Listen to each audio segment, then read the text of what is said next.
بسم الله والابن الروح القدس الاحد امين. تحن نعمته وبركته من الان والابد امين. كل سنه وانتم طيبين. بنحتفل النهارده بعيد الصليب، والصليب هو الشيء الوحيد اللي بنحتفل بيه مرتين في الكنيسه نظرا لاهميته. الصليب هو رمز المسيحيه كلها، بندقه على ايدينا وبنعلقه في رقبتنا وبنحطه جوه بيوتنا وجوه ممتلكاتنا، لأن هو الرمز بتاعنا، هو العلم بتاعنا. كمان تلاقوه على مبنى الكنيسة من بره ولا حامل أيقونات من جوه، لأنه الرمز والعلم بتاع مسيحيتنا وبتاع كنيستنا.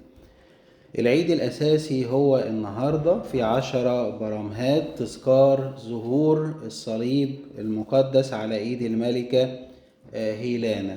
تعرفين إنه لما اتصلب السيد المسيح في الجلجسة ومعاه 2 لصين، فاليهود علشان من كتر كرههم للموضوع ويحكروا أكتر في المسيح، فعملوا المنطقة دي زي مقلب زبالة، يعني كل اللي عنده بقى حاجة عايز يرميها يجيبها في المنطقة دي، لغاية ما كبر قوي الموضوع. وبعدين لما الإمبراطور قسطنطين آمن بالمسيح وبقت الديانة الرسمية في الإمبراطورية هي المسيحية، فأمه الملكة هيلانا طلبت إنها تدور على الصليب بتاع المسيح. راحت ومعاها مجموعة كبيرة، وقعدوا يحفروا في المكان بعد ما تقصوا من شيخ يهودي كبير كده كان حاضر أيام الموضوع وعارف الأحداث اللي حصلت بالظبط. والمهم وصلوا للمكان ولقوا 3 صلبان، بتاع المسيح وبتاع اللصين. طب نهون فيهم بتاع المسيح. المهم كان متصادف معدي جنازة واحد ميت، حطوا عليه ال3 صلبان واكتشفوا صليب المسيح، انه لما حطوه عليه الراجل قام من الموت. اخدوا الصليب المقدس وكرموه وحطوه في تابوت كتير، والملك قسطنطين بنى كنيسة مخصوص اللي هي كنيسة القيامة حاليا في أورشليم. وفضل الصليب في كنيسة القيامة لحد القرن السابع، لغاية ما جه الفرس هجموا على أورشليم وأخدوا معاهم التابوت اللي كان فيه الصليب. بعد فترة الملك أو الإمبراطور هرقل عمل حرب على الفرس واسترجع تاني خشبة الصليب واستقرت في القسطنطينية، ومن هناك اتحولت أو اتوزعت خشبة الصليب على أماكن كتير وكنايس كتير في العالم. واحنا نشكر ربنا عندنا هنا في هولندا جزء من خشبة الصليب. عيد الصليب في كنيستنا بنعامله معاملة الأعياد السيدية، لأنه الصليب هو سر حياتنا وسبب فدائنا، فبنعامله معاملة الأعياد السيدية. ومن ضمن الطقس بتاع عيد الصليب إن احنا بنعمل دورة للصليب في رفع بخور باكر، وبنقرأ في الدورة دي 12 إنجيل في الكنيسة كلها. نقدر نقسم الدورة دي ل3 مجموعات بتعبر عن الخليقة كلها. لما نشوف 12 إنجيل نلاقيهم نقدر نقسمهم 3 مجموعات بيعبروا عن الخليقة كلها. أول مجموعة السمائيين، تلاقينا بنصلي ليه العذراء والملاك ميخائيل والملاك جبريال السمائيين، العذراء والملائكة. والمجموعة الثانية الشهداء، ماري جرجس ودميانة وماري مرقس، مجموعة الشهداء في الكنيسة. والمجموعة الثالثة تلاقونا بنصليها عند أبواب الكنيسة، فدي بتمثل الكنيسة، بتمثلنا إحنا بقى اللي هو شعب الكنيسة اللي لسه موجود على الأرض. فال12 إنجيل دول 3 مجموعات: السمائيين، الشهداء والقديسين اللي بقوا في السماء، وإحنا اللي لسه موجودين على الأرض. لأنه في الصليب ظهر حب لربنا للخليقة كلها. وعشان كده في ناس كتير بتسأل لماذا الصليب. حتى الملائكة يوم الجمعة العظيمة لما المسيح اتصلب استغربوا، وإحنا كمان بنسأل في صلاة الإسمة في القداس ونقول له: ما هذا أيها الفادي؟ ما الذي جعلك ترضى بذلك؟ ليه أنت رضيت بالصليب؟ الإجابة ببساطة إنه الصليب هو حب، هو تعبير عن حب الله للبشرية كلها. هكذا أحب الله العالم حتى بذل ابنه الوحيد. طب ليه يا رب عملت كده؟ لكي لا يهلك كل من يؤمن به، بل تكون له حياة أبدية. فالصليب هو حب. وإحنا في سفر الأمثال بنرأي ربنا يقول: ملذاتي في بني آدم. هو ربنا بيحبنا ولذته إن هو يبقى معانا ويخلصنا، وإن إحنا كلنا نكون معاه في السماء. يريد أن جميع الناس يخلصون وإلى معرفة الحق يقبلون. علشان كده حب ربنا ده، حب السيد المسيح، خلاه يحتمل آلام الصليب، لأنه عنده هدفه في التجسد هو خلاص البشرية وتجديد الخلقة بتاعتها. ودي حاجة مش غريبة، لأن احنا برضو بنعرف نعمل كده. احنا لما بيكون عندنا هدف بنستحمل آلام من أجل هذا الهدف. يعني واحد عايز يتخرج ويبقى معاه شهادة، بيستحمل ان هو آلام المذاكرة وآلام حرمان من حاجات يومية المفروض يعملها علشان يقعد يذاكر وينجح.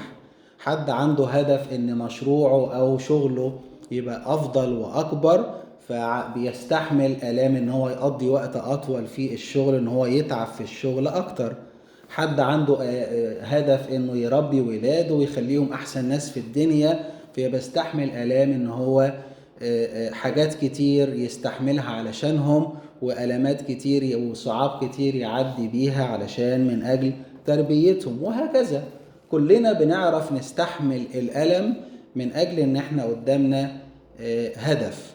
ده يعقوب أبو الآباء في العهد القديم، انتوا عارفين قصته لما عايز يتجوز رحيل، فخاله ضحك عليه واداله الأول ليئة. فضل يعقوب يخدم خاله 14 سنة من أجل هدفه إن هو يتجوز رحيل. ويقول لنا الكتاب: كانت في عينيه كأيام قليلة. الراجل رومانسي بقى، ويعني هدفه إنه يتجوز رحيل، فبالنسبة له 14 سنة الشغل دول من غير فلوس بالنسبة له كانت في عينيه أيام قليلة. فإحنا بنعرف نعمل ده، ما بالك بقى السيد المسيح نفسه من أجل هدف محبته وهدف خلاص البشرية كمان احتمل آلام الصليب. وإحنا في الكنيسة كل يوم كل إنسان بيحتمل الضيقة والتجربة من أجل حبنا بقى في المسيح اللي إحنا شايفينه.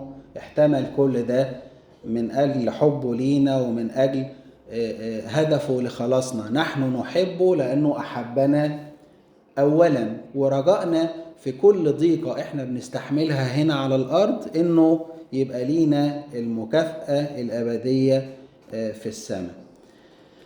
في الصليب بتجتمع أعظم وصيتين في الكتاب المقدس. إيه هم أعظم وصيتين؟ تحب الرب إلهك من كل قلبك وقريبك مثل نفسك. ده اللي علمهن السيد المسيح. في الصليب بتجتمع أعظم الوصيتين دول. نقدر نقول إنه القائم الرأسي بتاع الصليب هو علاقتنا بربنا، بدأ من إحنا من تحت وربنا فوق. فالقائم الرأسي دي علاقتنا مع ربنا. فدي الوصية الأولى: تحب الرب إلهك من كل قلبك ونفسك وقدرتك. ايه الدليل اللي انا بحب ربنا؟ يعني لما اسألك دلوقتي انت بتحب ربنا تقولي اه طبعا. اقول لك بأمارة ايه الدليل ان انت بتحب ربنا؟ ببساطة خالص، اي حد بيحب حد تاني يحب يكلمه، يحب يسمع صوته، ما يحبش يزعله، يحرص على رضاه، حتى لو زعل يعتذله بسرعة. مش كده؟ افتكروا كده ايام الخطوبة واي اتنين بيحبوا بعض بيعملوا كده. لكن أنا دليلي إيه على محبتي لربنا؟ أحب أكلمه يعني أصلي، أحب أسمع صوته يعني أقرأ الإنجيل، أحرص على رضاه يعني السلوك بتاعي يبقى متوافق مع الوصية ومتوافق مع الكتاب المقدس. طب عملت خطية أروح على طول أعتذر له وأتوب وأعترف. لو أنا بعمل المجموعة دي من التصرفات ده دليل إن أنا بحب ربنا. لو مش بعمل الحاجات دي يبقى ليس بالكلام ولا باللسان بل بالعمل والحق. محبتنا لربنا لازم تكون محبة عملية بالتصرفات وبالسلوك. فده القائم الرأسي بتاع الصليب، تحب رب إلهك من كل قلبك. القائم الأفقي هو اللي بيشمل مجموعة الناس اللي حواليا كلهم، قريبك مثل نفسك. برضو مطلوب مني أن أحب الناس من غير ما أصنفهم ومن غير ما أحكم عليهم حكم حسب الظاهر زي ما حذرنا السيد المسيح. بتحب الناس اللي حواليك، هتقول لي لك برضو ايه الدليل انك بتحب الناس اللي حواليك؟ اللي يحب الناس اللي حواليه يعني يعذرهم، يعني يخدمهم لو محتاجين حاجة، يعني ما يدينهمش ولا يحكم عليهم ظاهريا. ده دليل محبتي للناس اللي حواليا. عمل موقف كده ما عجبنيش، اديني اعذره، اقول انا ما اعرفش هو ظروفه ايه وما اعرفش نفسيته فيها ايه. محتاج مساعدة، محتاج خدمة، اخدمه وانا مبسوط. شايفه بيعمل تصرفات غلط، منه لربنا، انا ماليش دعوة، لا ادينه ولا احكم عليه. وهكذا برضو بسلوك وبطريقة عملية أدلل إن أنا بحب الناس اللي حوالي. فكل ما أبص للصليب، مش بس في عيد الصليب، كل ما نبص للصليب اللي مدقوق على إيدينا ولا لابسينه في رقبتنا ولا بنشوفه في الكنيسة أو في البيت، كل ما نبص له نفتكر الوصيتين العظميتين في الكتاب المقدس. أنت بتحب ربنا من قلبك ولا لأ؟ أنت بتحب الناس اللي حواليك من قلبك برضو ولا لا؟ وإلا يبقى الصليب أنا ما استفدتش منه كرمز للمسيحية وكعلم للكنيسة. فدايما الكنيسة بتحاول تعلمنا في كل أعيادها وفي كل مناسباتها إن أنا أطلع بحاجة عملية أعيش بيها علشان حياتي الروحية تبقى أقوى، وعشان علاقتي مع ربنا تبقى أعمق وتبقى